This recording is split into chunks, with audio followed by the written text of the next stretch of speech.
What is going on, everybody? Frostie here, back with a brand new Magic the Gathering Arena deck tech. This time we are tackling Blue-Red EXODIA, otherwise known as Blue-Red Conjecture. If you guys have been on my stream at all for the past 2 weeks, you've seen me play this multiple times. Probably my favorite deck right now in Magic Arena. It's a ton of fun to play, and we'll just get the main question out of the way immediately. How the hell do you win with this deck? The whole idea is to get Mirari Conjecture to stage 3, which states that until the end of turn, whenever you cast an instant or sorcery, basically copy it and choose new targets. And we kick Fight with Fire to deal 10 damage twice, one-shotting our opponent. Now, I know you may be thinking, well, if I just gain 2 life, I'll be fine. But the way the deck is set up and how consistent it is over its turns, we can deal upwards of 30 to 40 damage with multiple conjectures, bouncing them back to our hands, using Jaya's emblem to recast them, or use a flipped Primal Amulet to again copy Fight with Fire kicked. Unless, of course, you're playing a dedicated life gain deck, then yeah, we might have a little bit of trouble. But we'll start all the way over here with our lands. Typical blue-red list. 4 Sulphur Falls, 8 mountains, 8 islands.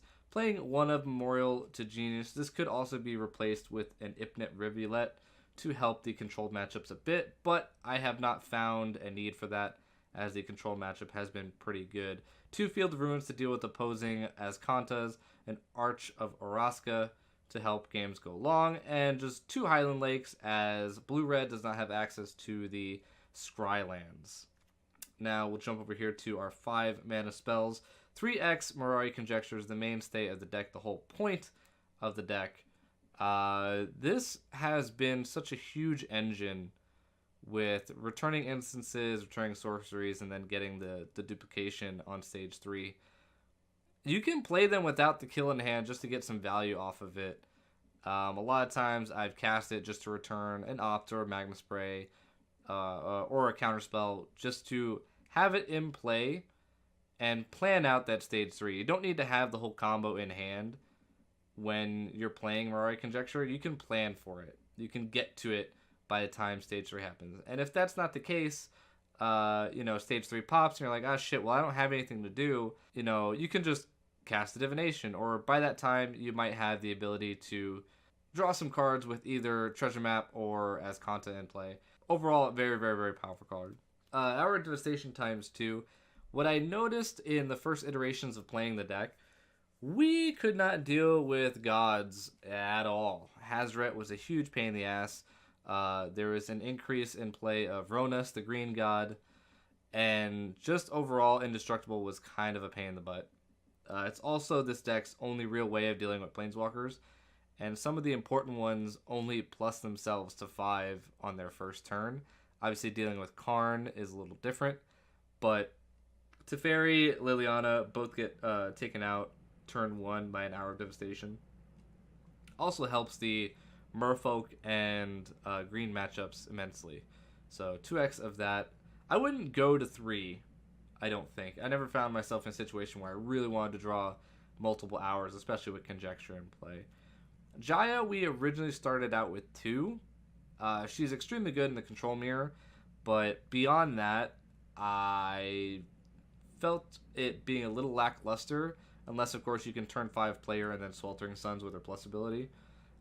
There is a current bug in the game where her plus ability, that mana can be used for anything that is an instant or sorcery. So, say you have a Jaya in play, you plus her and then cast something like a Mirari Conjecture, and she's still floating mana, and if they try to syncopate it or Supreme Will it, then her mana can be used for that. That bug's been reported. She's not the only one that does it. There is an Arcanist, I believe, that does the exact same thing.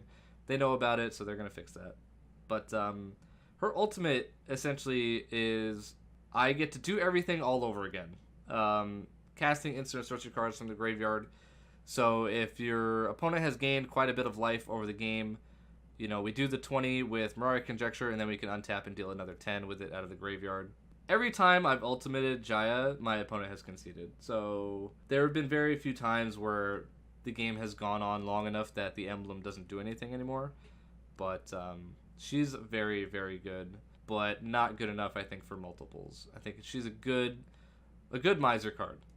3x Sweltering Suns here, a must for any of the token matchups, any of the aggro matchups. If you don't have this on turn 3 against mono red, more than half the time we're dead. It is by far our hardest matchup. Even in matchups where it's not useful, you can always just cycle it away, deal with it later. It can be used again with Mari's Conjectures stage 3 if you need to deal 6 damage to everything. But most of the time, the 3 damage is enough to clean up. Going on to Primal Amulet. This card has performed way better than I could have ever expected. I would love to fit this into other decks. The Wellspring portion of it, once it's flipped, acts as a second Conjecture. If you can't find your Conjecture or they've all been countered, this gives us another angle to duplicate Fight with Fire and deal the 20 damage that we need to. It also helps in Counter Wars, where we get to double up our counter spells, or flip it onto a Divination and get to draw 4 cards there. The discount on it also is extremely useful early game. If you can find a situation on turn 4 or 5 to play this and have it land in play, especially against the sort of mono black control decks that are popping up and they can't ever deal with it, it will propel you in your game plan pretty quickly, being able to take one off of all these spells here. And then flipped, obviously, is just game over.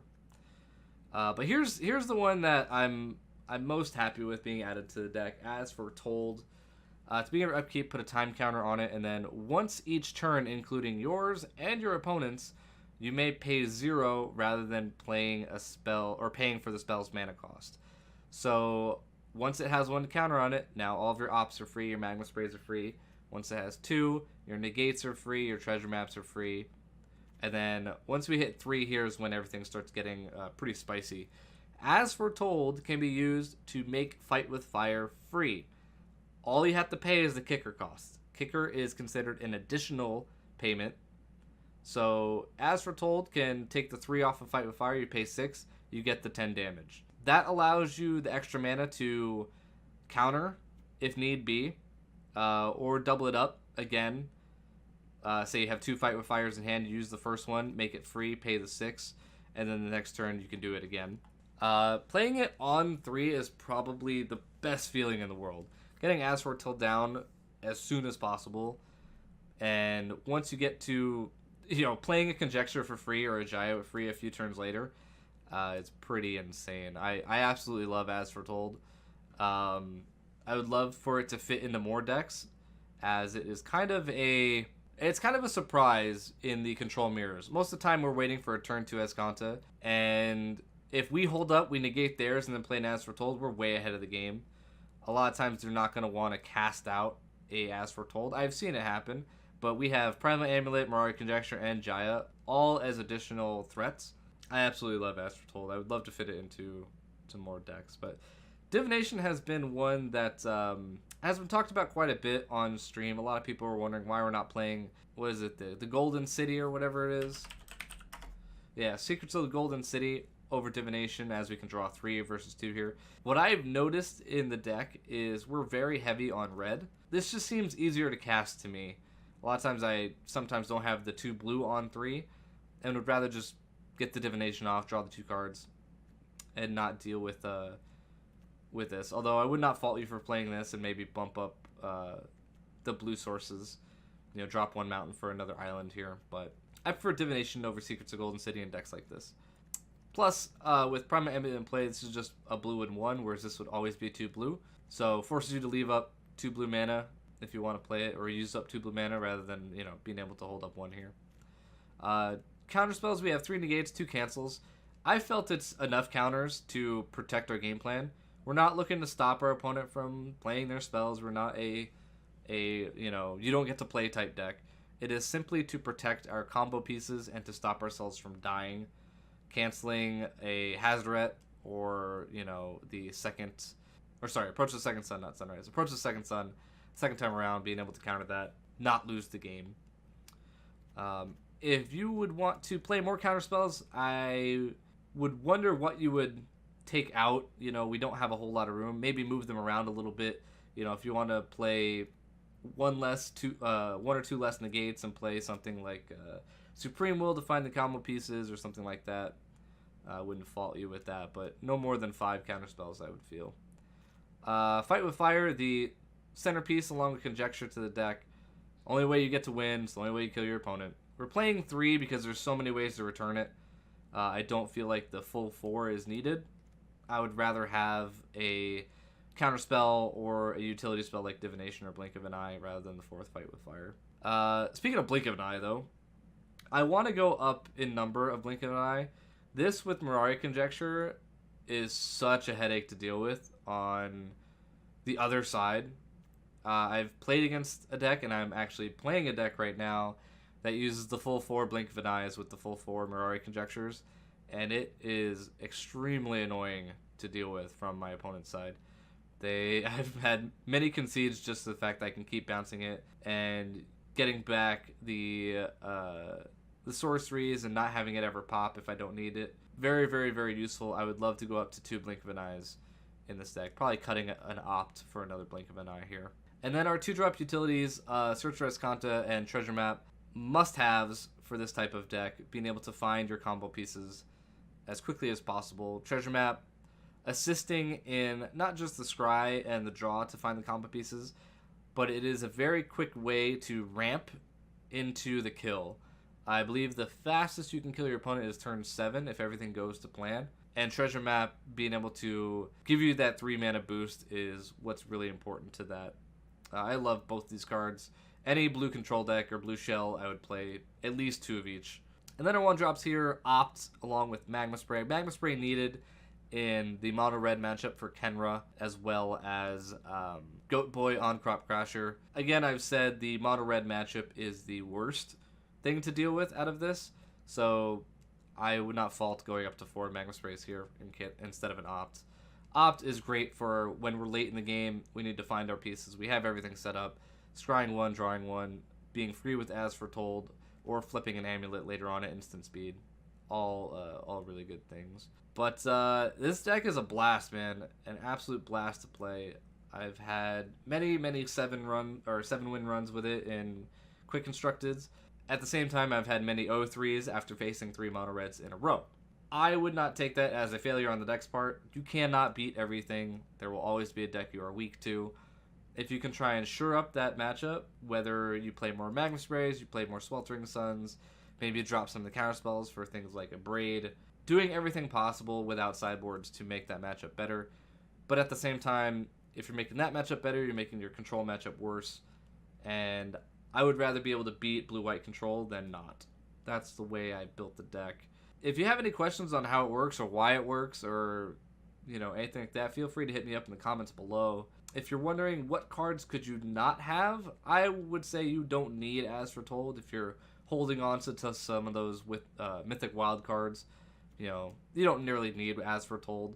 I would definitely think you would need your Mirari Conjectures, your Amulets, your Hours. But as far as Mythics go, As Foretold and Jaya could just be more utility cards. Could be other counter spells. Could be draw spells, removal spells. But yeah, that's Blue-Red EXODIA, otherwise known as Blue-Red Mirari Conjecture. There are many different ways to build this. I've seen the Star of Extinction version, and I fucking hate it. I don't know why you would play Star of Extinction just to destroy 2 lands so you can just kill your opponent instead.